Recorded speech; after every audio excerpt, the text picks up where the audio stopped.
नमस्कार, मैं प्रियंका और आप देख रहे हैं इंडिया बड़ी खबर। ईरान अमेरिका के युद्ध में अब तक लग रहा था कि जल्द ही दोनों पक्ष फिर से भिड़ जाएंगे। अमेरिका की ओर से ईरान को लगातार धमकियां दी जा रही थी, तो वहीं दूसरी ओर ईरान भी चुप नहीं बैठा। ऐसे में माना जा रहा था कि 24 से 48 घंटों के भीतर ही खाड़ी फिर से जल उठेगी। हालांकि अब थोड़ी राहत की खबर सामने आई है, जिसने लोगों को राहत की सांस दी है। दरअसल खबर है कि अमेरिका आगे के हमलों को टालने की योजना बना चुका है। पहले से ही दुनिया भर में तेल को लेकर हाहाकार मचा हुआ है। इस बीच इस खबर ने लोगों को राहत जरूर दी है। दरअसल अमेरिकी राष्ट्रपति डोनाल्ड ट्रंप ने मिडिल ईस्ट में जारी तनाव के बीच बड़ा बयान दिया है। डोनाल्ड ट्रंप ने कहा कि फिलहाल ईरान पर प्रस्तावित हमला टाल दिया गया है। ईरान के मुताबिक कतर, सऊदी अरब और यूएई के अनुरोध पर यह फैसला लिया गया है।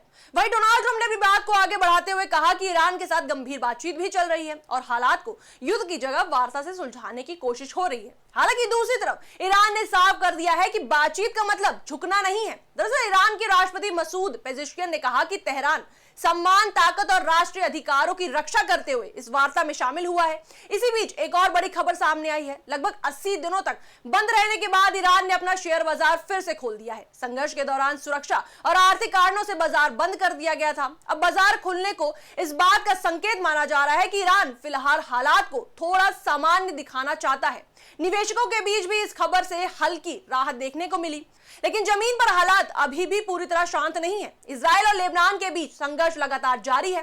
अमेरिका की कोशिशों से युद्ध विराम बढ़ाया जरूर गया, लेकिन इसके बावजूद इजरायली हमले नहीं रुके। सोमवार को हुए हमलों में कई लोगों की मौत की खबर सामने आई है।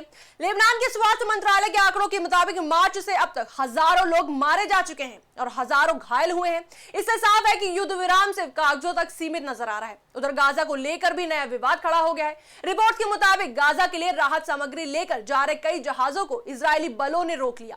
इस पूरे घटनाक्रम ने पश्चिम एशिया को फिर से बड़े संकट के मुहाने पर लाकर खड़ा किया है। एक तरफ अमेरिका और ईरान के बीच बातचीत चल रही है, तो दूसरी तरफ इजराइल, लेबनान और गाजा को लेकर तनाव लगातार बढ़ रहा है। यानी ऊपर से शांति की बातें हो रही हैं, लेकिन जमीन पर बारूद अभी भी बिछी हुई है। इसी बीच पाकिस्तान भी इस पूरे मामले में अहम किरदार बनकर सामने आया है। पाकिस्तान की रक्षा मंत्री ख्वाजा आसिफ ने दावा किया है कि दोबारा युद्ध नहीं होगा।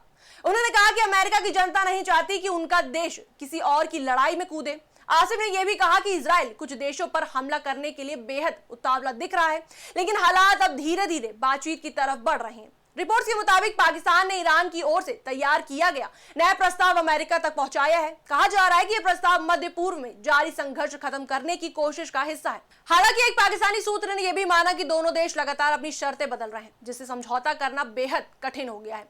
कुल मिलाकर पश्चिम एशिया इस वक्त बेहद नाजुक दौर से गुजर रहा है। एक तरफ शांति वार्ता चल रही है, दूसरी तरफ जंग का डर अब भी खत्म नहीं हुआ है। दुनिया फिलहाल राहत की सांस जरूर ले रही है कि अमेरिका ने हमला टाल दिया है, लेकिन सवाल अब भी वही है, क्या ये शांति स्थायी होगी या फिर ये सिर्फ तूफान से पहले की खामोशी है? इस पर आपकी क्या राय है, हमें कमेंट सेक्शन में जरूर बताएं।